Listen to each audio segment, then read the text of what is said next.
Amazon.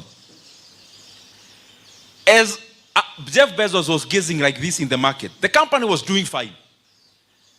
There's a difference between the company and the market. The share price collapsed to $6 from 113. So the valuation of Amazon came down to 1.7 billion US dollars from 37. It was down over 90%. 90%. You know, this looks like far-fetched. We are talking about your 1 million you had put somewhere. Na mtu anza kukwambia iko 60,000. That's what we are talking about. Yani unapigia broker, hiyo kitu yangu imekashona iko aje, anakutumia portfolio valuation which was $1 million, it is reading 65,000. Now, a few, of course, months later, it rebounded. It's the same company we are talking about today with a valuation of over 2 trillion US dollars today now.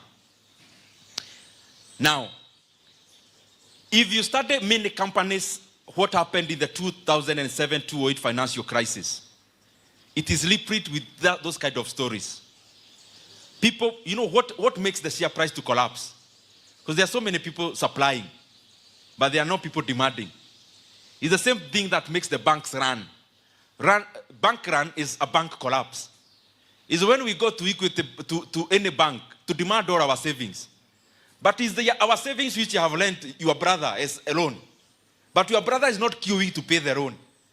But you are all queuing to receive the cash. So that's what is called a bank run. Because we are demanding what the bank does not have in liquid.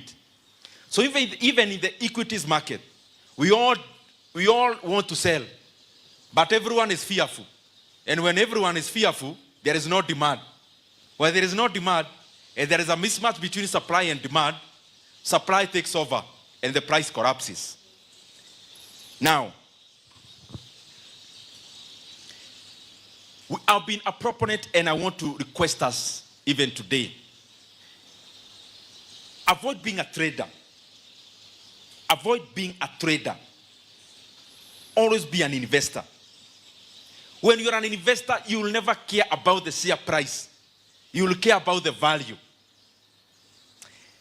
I gave you this example. I'm giving it because it's public information. So the company, the NSE in Kenya collapses like in 2003.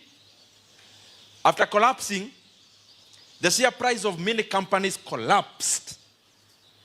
There is a time in the last 3 years that KCB shares were trading at around 25.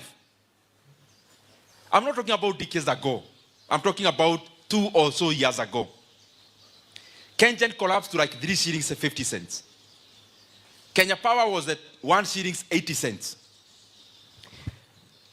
That is the time you need to apply value investing even better. Why? I've told you there is the company here and there is the market here. So let's put company, Kenyan, but we also put another company there. You are allowed in Ebu.